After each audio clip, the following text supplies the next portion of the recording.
pasal chegi gamleng ho hlometusim anangai kum ki dubin ikitim su kebe chule koi tabang hizong le zeri changsam story a nonglut na set pe ni a hele lale subscribe hin bolin lang thusim jong apana pan a chai chan hin ngai su dingin ka hin timu be tun e ho jong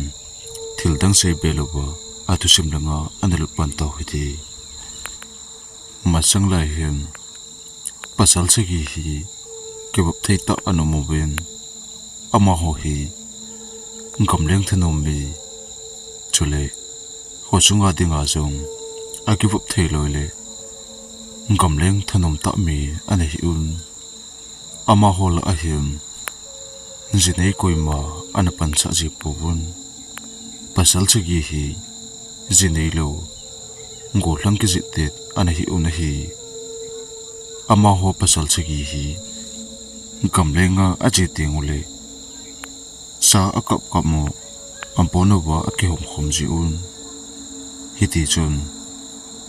masang lai ma ane hi ji in ama ho hem ti nang me pum ane ki sim thu ane ki choi ji un gamleng dinga ane kon do ji un hi ji chun ama hon jong sa ahin kap tengule khosum pi hom ji un ama ho jong akihom khomji un pasal chigi akon do nawun pasal minga be ilm sa akap te ji un ama ho hi ta hat na langa jong kisung chi a he ji un gam analen tengole gam gil chunga bo gam len hi anathun nomun he ji chum ni khu ani chon ji un gam sunga gam aleng khomun pasal chigi akon do ji bongon ama ho jong ni sagi jole bo ahong ki le ji un hiti chum ama ho jong angai pongem ho sunga pa gamleng dinga akikongun ama hon jong tu chung hi hoilang sang gam elen tu hitam tin akitong tu un hile ala uba pasal sigi sungla a ahan pen pa chun kalat kompe kakul kapai te tu chung hi mun kam thamomong gam gel chunga gam kaleng hoi ti tin ama ho jong gam gel chunga gam len teng chu agialun alan kana ama hon jong gam phape pi achot ta ji un gam gel chunga thla sa kap che ding hilowin agam le mol mu na ding le chut na ding chu agialun ama ho jong athau anop ji un ala upa ahan pen pan asay bonga chun akikial laun hiti chum apo nule amay thalaki punun mata a chum gammang chung zuna anaki padu tawuna hi hiti chum gampi gammang sungla alhon jawun ama hon jong gamgil chung apha obahem thingpung ho chu ong kile lang pha nule lampi a hailo na duwin jing da deu bin dang ting ho chu asat ko win ama hon jong aban chu gam kil chung alu che che taw na hi alang khana ama ho jong mole hlang a hen jot pumun pasal chegi ho jong gam thipla gam noi a hin ho jing lai un khat cha ki ho pu lo ben gam ma sung chu a hen palun lung ki tu te in lam a hen zo nun hi alang khana ama ho jong khotim hla zo hen mon khana akichol pa un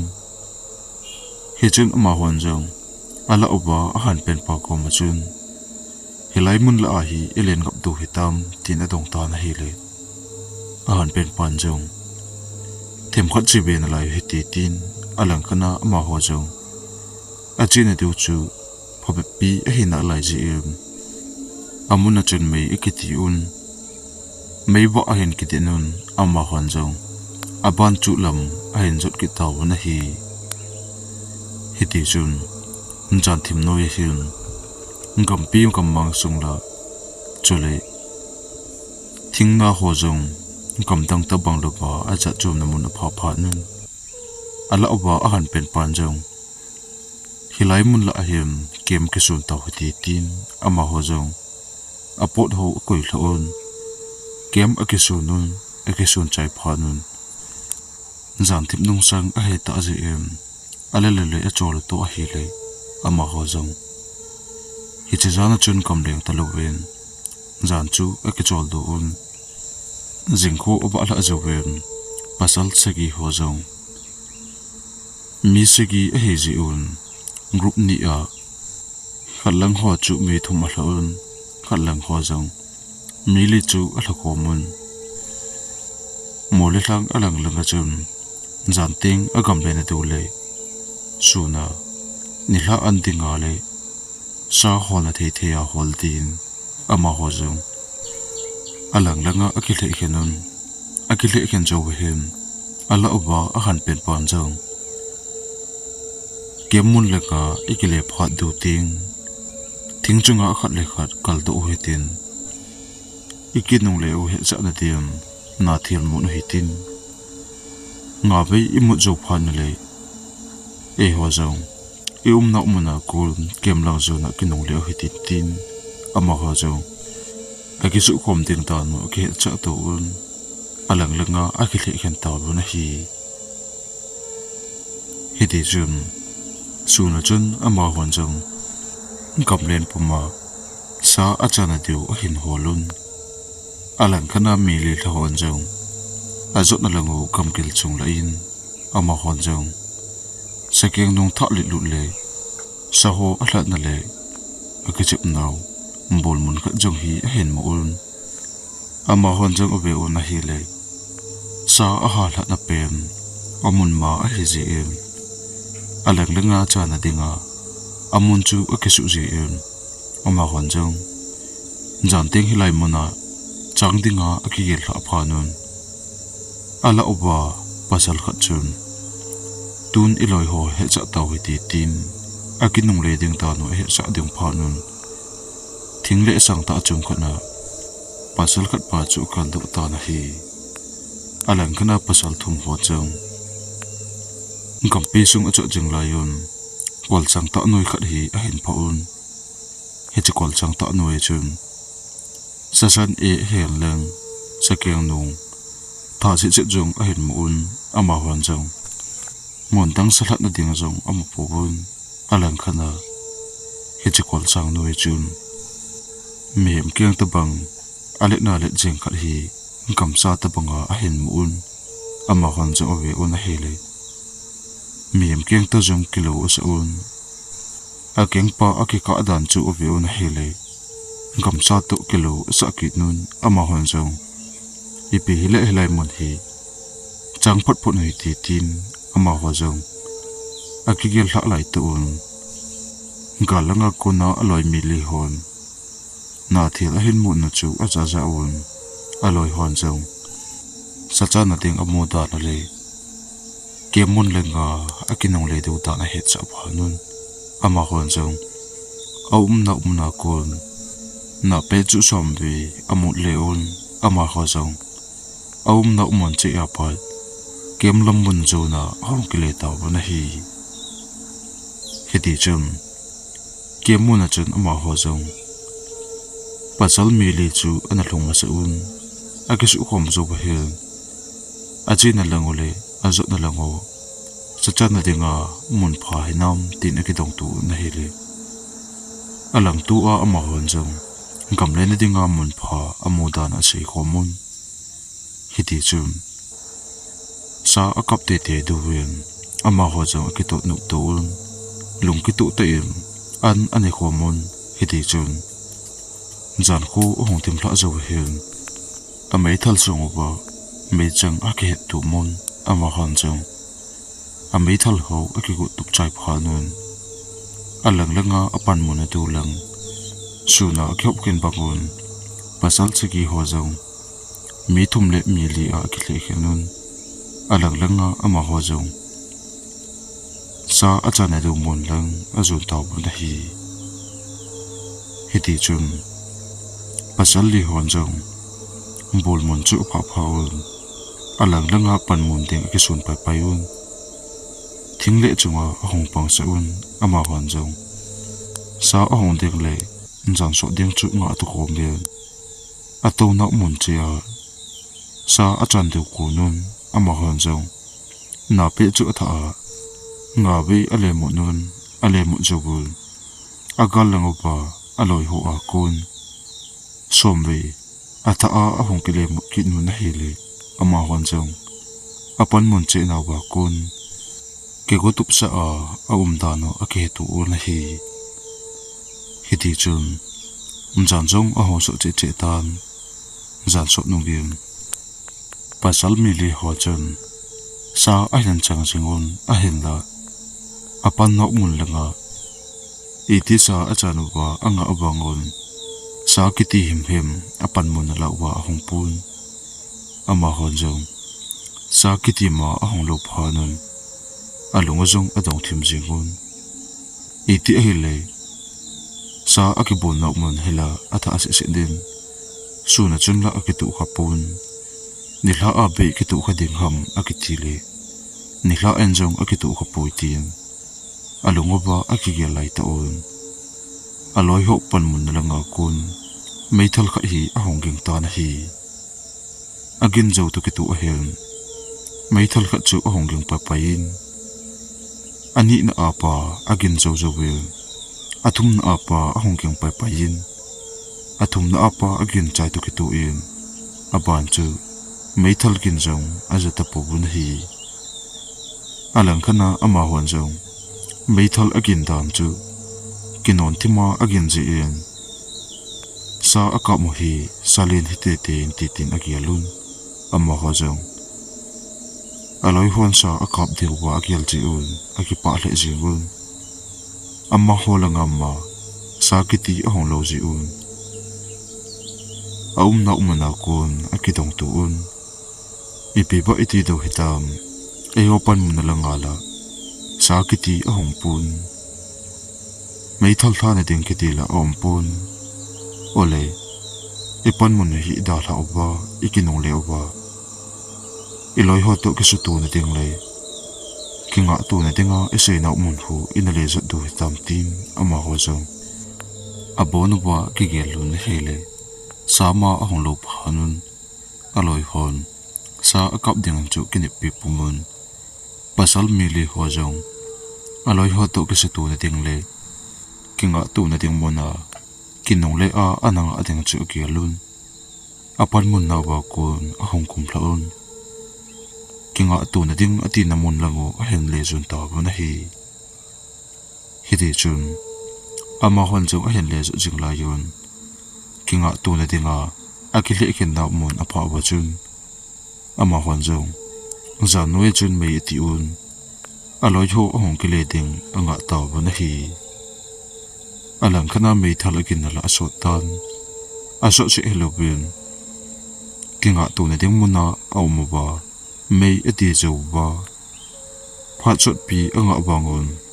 aloi mi thum chu hong kinong le tapu na hele ama ho zo along adong thimun hechun ama ho zo khu khomon iloi ho hin ipi tu hidem ole sa hi apu zo lo hidem a hello le chomkat hi sa a hen cha na layu a hidem tin ama ho akidong tu un hiti chun abonu ba akinga tu un hele iti kinga awang ba chun pasal mi thum ho chu ahong kinong le ta po na hi hiti chun phal chomkat jo ba hian ama hol jong aloi ho thum ahong kinong le lo phanin pasal li la a khat pa chun ai pui e hon jong iloi ho thum hian meithal kinon je ma thum vei ahla da nu le changkhat che a ahla da nu hi salin akap moham tu chana ahong kinong de lai lo hi tun jong kinong le phat la a hetan kinong le phat che hi lo bin meithal ahla lo ba a he le ama ho hian sa hi achan jing oba gel the hin tun la meithal thum be agin jowa ama hola hong kele chompun chiu hitin e hon jong kalam dot hitin sa akam ham ale boina tu ham amun lang hi zun hitin ama ho hi ko be taw hi tin hi chun aloi dang hon jong pha asa pha nun ama hon jong mei atina ba kun mei thalgin le loi ho na pe mut gin aza lang chu azun taw na hi alang khana ama ho jong ama ho pan mun na lang hi lo ji in ngala pa mei thalgin le aki het to nau aza si chu him apan mun to no he lo ji in ama hon jong them khat che pheu ba kamang sung la alon jabul aloi ho khunung la amu po bun hichun ama hon jong ipi hele e ho jong achom chom ma ki le hi dei tin alang langa hol khom hi tin ama ho to ikisu to ba a hele e na umna kon na pe chu sombe hin mu nu hi ti tin ama ho jong ki tep tu phanon mi li chu mini ni a ki le khenun asa lang le anoi lang chu ama hon jo a hin juyun aloi ho sa cha na ding mun lang a hin hol taw ban hi hidi chun mini ni a ki le khen pha nun anoi langa pangte nin jong lam azo jong pum thlona chun aloi ho husan gin ting le aung ki le lo ho kem lang ju na hong ki le ding ngala pat abe jing thlon la yin a husan gin thlon la azalon pun asa chan namun la apamam po na hele amani jong esa chan na ba pa ki kam thlabe lo wa khe chu iti tu chana ama ho sa chan na chu ki hlong the lo ham tin amani chu ki dong tu hlanin he chun aloi pan jong golpa ipi hele e ni jong thingpung sang ta khana kal thon hitin iloi ho hen sa ka mu ba a he jong le me ba a hen ki te no ba kem lang ju na hong ki le te du hi kal thon hitin ve hiti tin aloi khat pan jong ai le bai nang hung kal ma su tin aloi pan jong thingle chun aloi ho be tinga all a chun kal to be na hi le thingle a kal pan jong a chempa hi a hen ki le hla khan nang la noi chun a chun he le aloi pa ko ma chun kolpa ka chempai chu anala to o nang noi la a i hol mo ten ting he tin anoya pangpan jong nang noi la a chun all a phet pomin akile hla nakin azan la ho chu a in hol ta na hi le nang noi la a akithol pe lai ta chun aloi pa thing le chunga akal na agal langa gamma sunga kun thil hi kino the thu a aung chop gin tabang le gan cha husan gin tabang a hen jan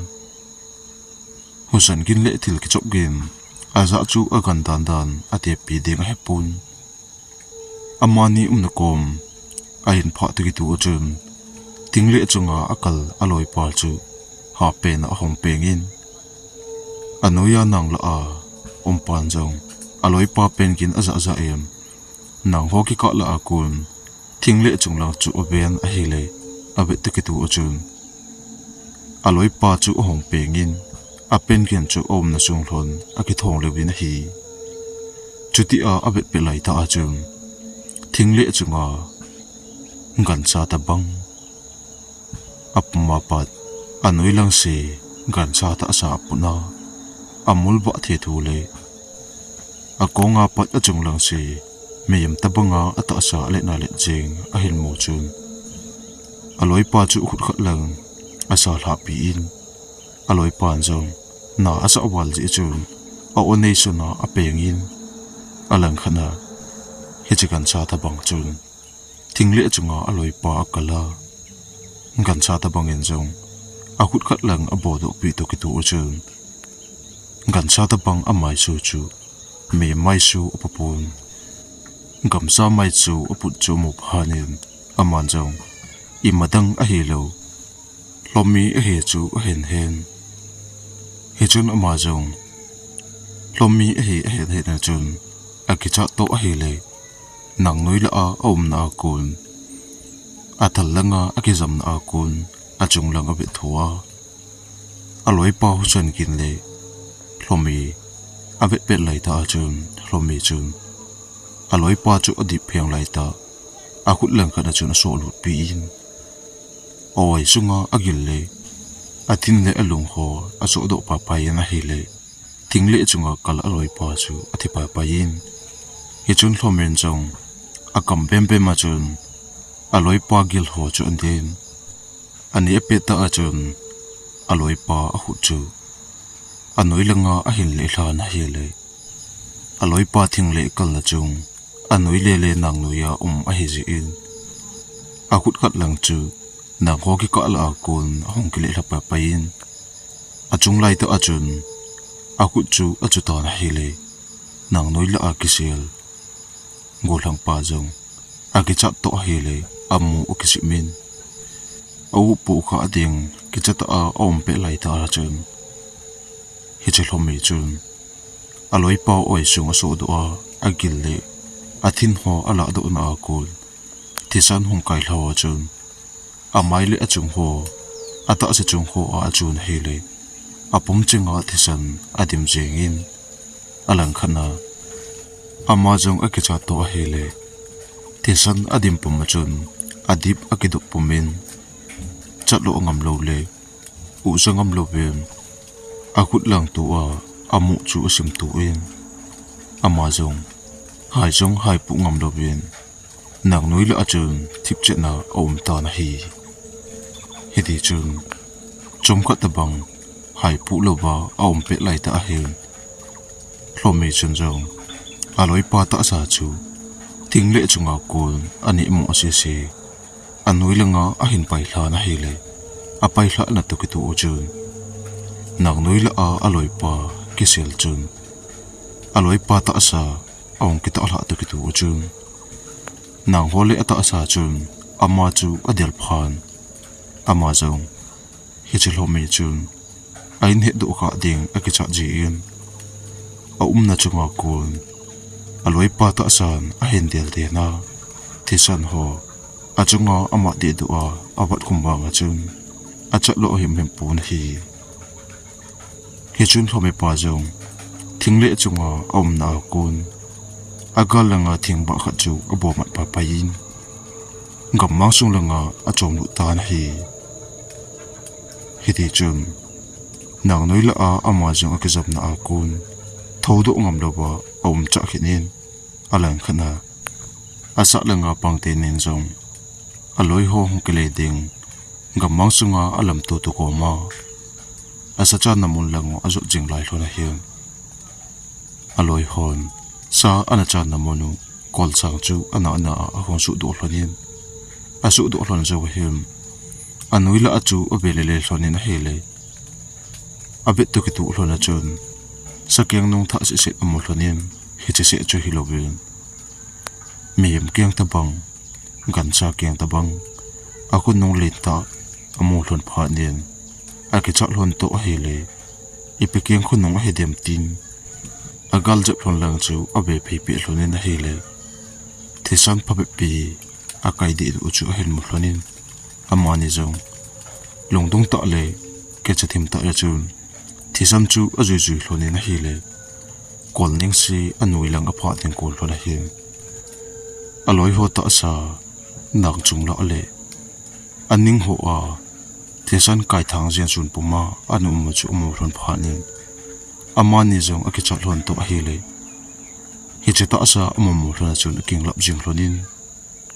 hlon na akon abe hlonin a hi le aloi ho ta sa chu mi yamin kan sa itha zo phale agil kso bang hun aloi ho ta sa amu ho chu awai hom de du agil le athin le alung ho anum pun hi he chun amanin jong alulang chu obe ki thlonin na hi le amai abe hlon tu ki tu chun aloi ho ta sa chung amai bun jong ani ki ho do in amit chang tu ti ni jong an pun alu bun jong mi min gan sa abun kilip banga chun alu bun jok ani kilip do in akut ban lang khat lo le akyang ban lang khat lo ve aloi te ni ta sa chu amanen so agal chu be ki thlonin hele aloi te ni khat te ni ta sa zo ขัดเตนี่ตะสะบังบังเองอัตะสะหลอนโหอกิลโหอันกิลตุอินจุเลอัตะสะจงโหกันซาอะหุตินอะเกียงตินมังจะอาเลียมดิดุอากิขุเตลบังอาซุนอะบุนเลอะเพจงโหอะกิเลียมดิดุอุนอะเตลดิดุจิงวนะฮีเฮจิจุมะโมหลอนินอามานิจงอะกิจะหลอนโตอะลอยโหตะสะจงโหอะบังอะหุปะโหกิมโลลอยอะมิจังตูเตียนีโลอะลูโหจงอะลูบุนกิโคดอเลวจุโมหลอนพานินอามานิจงอะกิจะหลอนโตอะเฮเลอะลอยโฮมมิลีอะทีดานจูอะวิดงำทนโลจีอินอะตีอะกิทิงหลอนินอะดิบอะกิดุปุมหลอนินอะหลอนมาอากุนอะจัดวะวะเทหลอนตะปูนฮีจุนอะลอยปานจงที่ลุมดอนดิเทสะลุยโตอลอยโฮทีนาอเมลจิตวัลพานินฮิไลมุนาปันกินนงเลจิงตาฮิตีอิลอยโฮทัดนาฮีกำซาไม่มาฮิปุนตินโลอะฮิโลเลกำซาสลินโฮสางตะตะฮิดิงฮีดาลจิงตาฮิตีตินอามานิจงอากิจัดลอนวัลจีเอ็นอุสโลวจุนกิโฮปุงำพลนโลวินอมพลนอากุนเกมมุนหลังจูนาอะหงเลจำพลนตะกันฮีเฮติจุนกิจตะเลอลอยโหทีนามาฮาโฮอเบลนปุมาอลุมกีลากิลาปุเมนอดิบอกิดุพลมปุเมนอะหงจำจึงพลนตะกันฮีเฮติจุนอาลังขนาดนังนุยละอาเอกิเซลพาจงโลมิปาอจบดอจูพาจมขัดจูเฮนนังนุยละอาเอกิเซลนาอากุนกอลโอละจุน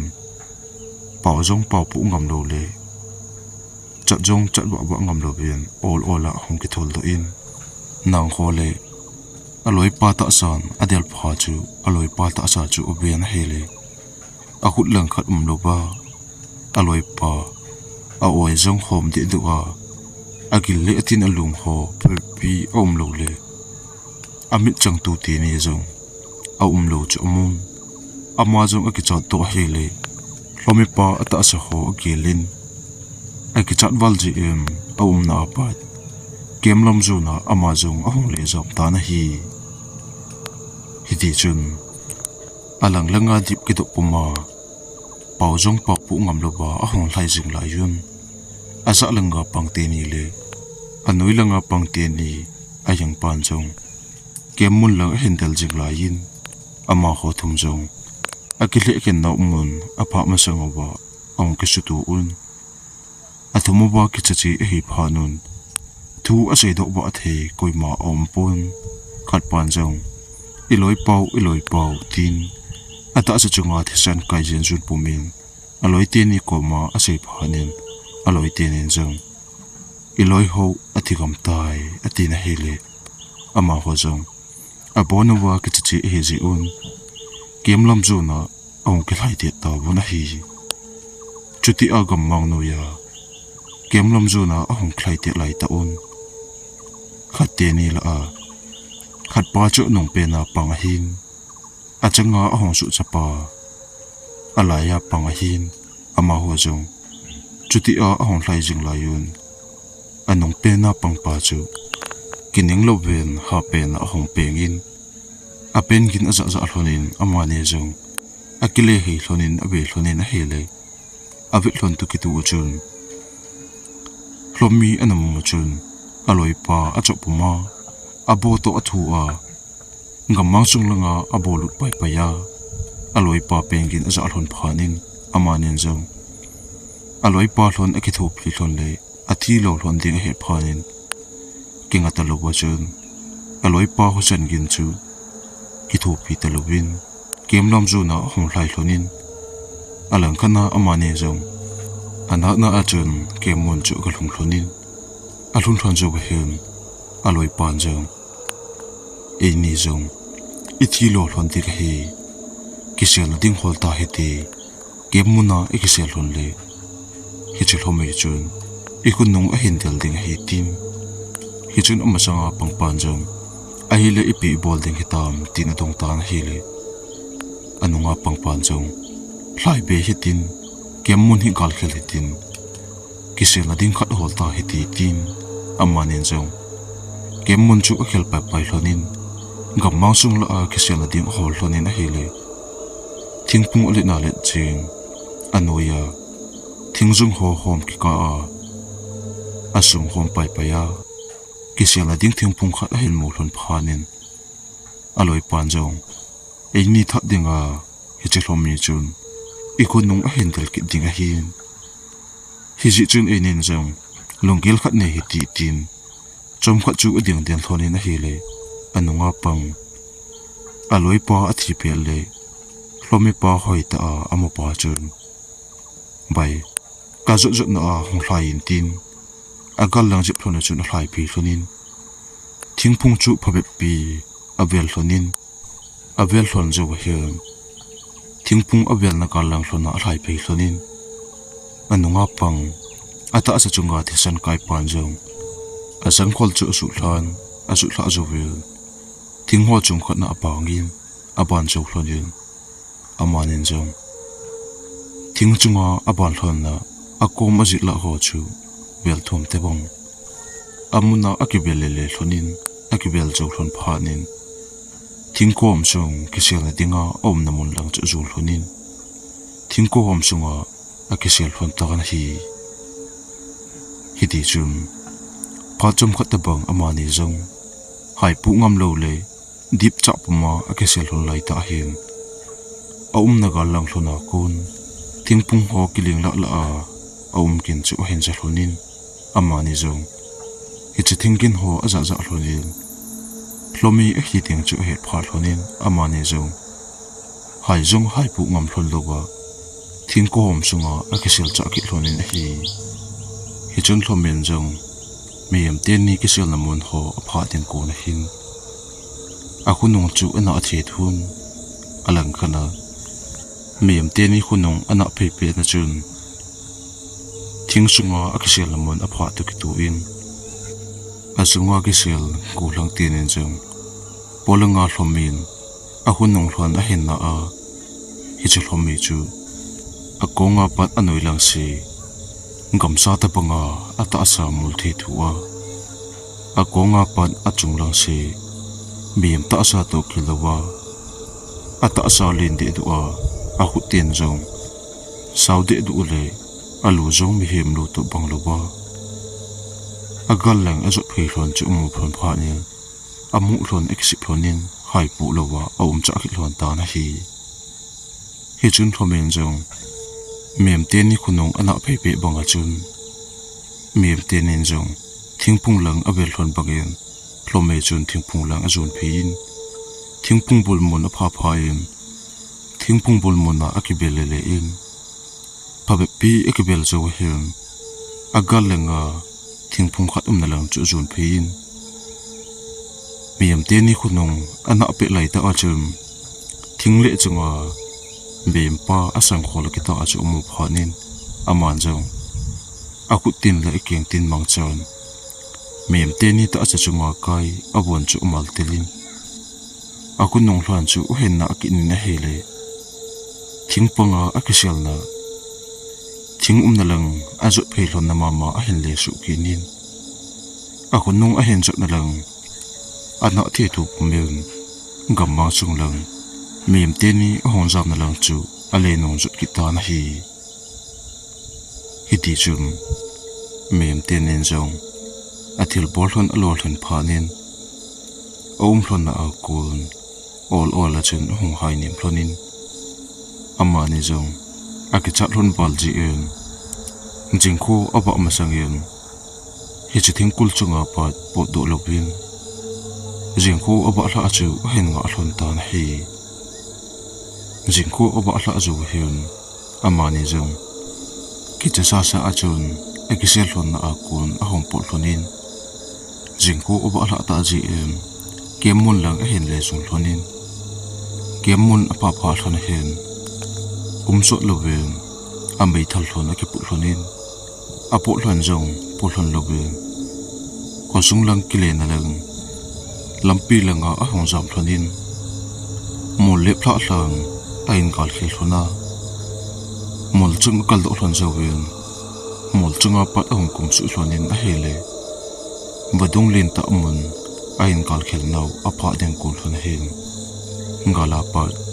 vadung aning lai ta a sahi anu kai be khat him tui ana don chu umu phanin ngol lang te ni khat pan jong lungthim khat a hin ngai tun aloi pa ko ma chun gol pa ikhunong hi a hen chuya khosung a hin kal kai the hin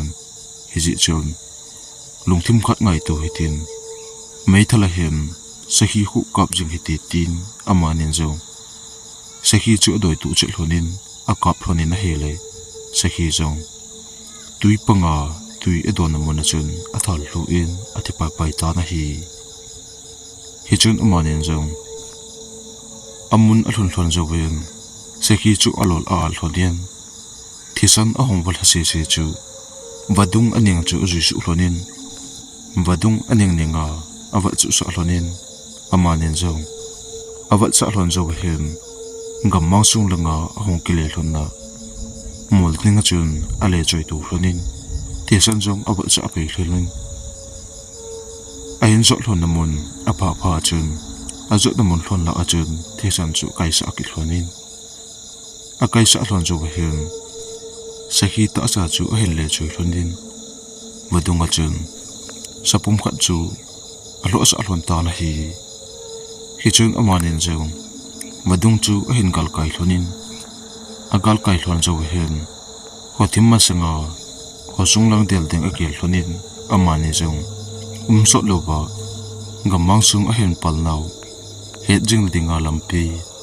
thing asa nau ho chu hen ju hlonin hosung langa ahong jam hlon tan hi hidi chun ni hla ko tim ting ko na hin amani jong hosung alhun ting ko hla hin aloi ho to amma hon jong gam gil mom mong lai kamma sunga mo le phla hla nga a cheuwa gam ale naw wa mi segi a che naw wa aloi se si thi dan chu gel hlonin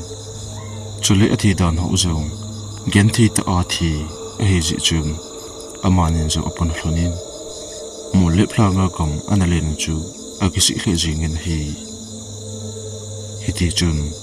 hosung alhun hlon jo hin amanin jong pasal chagi alen do nawa aloi dang hon thina atu dan le lomin atha dan ho chu he chaun hosung bi piten jong he chu thu aza za un alung jong adongun aki uzong achaun thilong holding chu koima aking up chale hosung alam kai hol jong ana phol puwun amani jong tidi chena hosung ong hlunhlona ana na a ahong su cha hlon chu ki hlonin chule hosung mi pitel jong hiche kam gel chung gammang sung avela apha lo de dole hiche hlomi chun vadung a hin gal kai lo na ting le a kunungu a he thelo na tin